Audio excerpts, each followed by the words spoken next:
Hello guys, kamusta?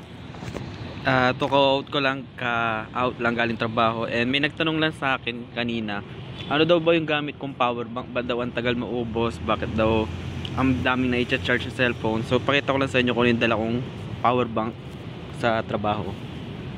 Ito lang naman. So sa mga nakasubscribe sa akin, aware ka man kayo siguro dito.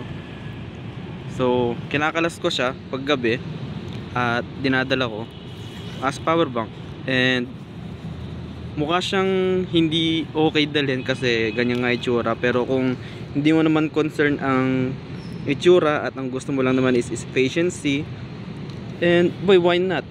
No? Let me show you how. So ito yung kable, then ito yung isang cellphone. Testing ko lang, pakita ko lang sa inyo kung paano nangyayari. Then cellphone, saksak lang.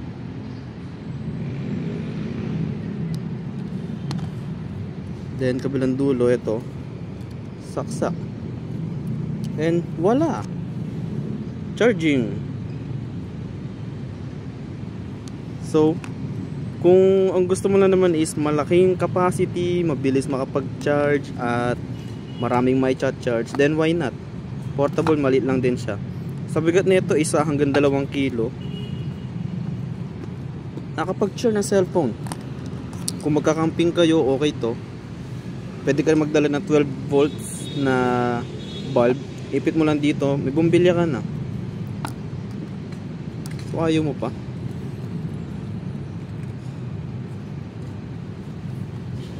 At higit sa lahat, 2 ang pwede mong i-charge.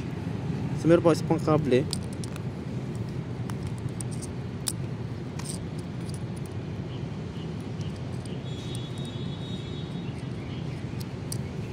Saksak ko sa cellphone ko na gamit ko ngayon pang video.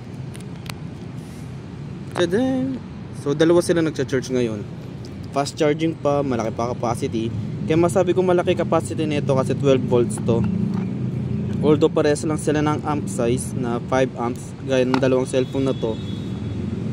Pero 2 puno nito yung kayang gawin sa 2 cellphone na to. So not bad. So ganyan lang. Then siyempre para hindi nakakaya kasi nga ang pangit ng itsura, so nandyan lang siya usually sa bag ko. Yan, tago ko lang dyan. Ito module, tago ko lang din dito. Then nakaloob lang siya ng ganyan, nakasara na yung bag. So hindi na halata na ganoon lang yung power bank. Ang humalaga, nakakapag-charge ako ng cellphone, 2, at kaya niya overnight. Then pag uwi ko sa bahay, may araw na, saksak uli sa solar panel, charging na uli. So very efficient. So yun is kung hindi mo concern yung itsura niya na ganyan lang, hindi mo alintana magdala ng ganyan, so why not? Mahalaga makapag-charge, diba? Yun is kung hindi ka maarte. Pero kung concern mo is itsura, concern mo is yung kung ano may kita ng iba, edi go ka dun sa mga mas branded na power banks na may itsura na i-display mo sa tabi ng cellphone mo habang nagkakape ka sa Starbucks. Di go ka dun, wala namang issue yun.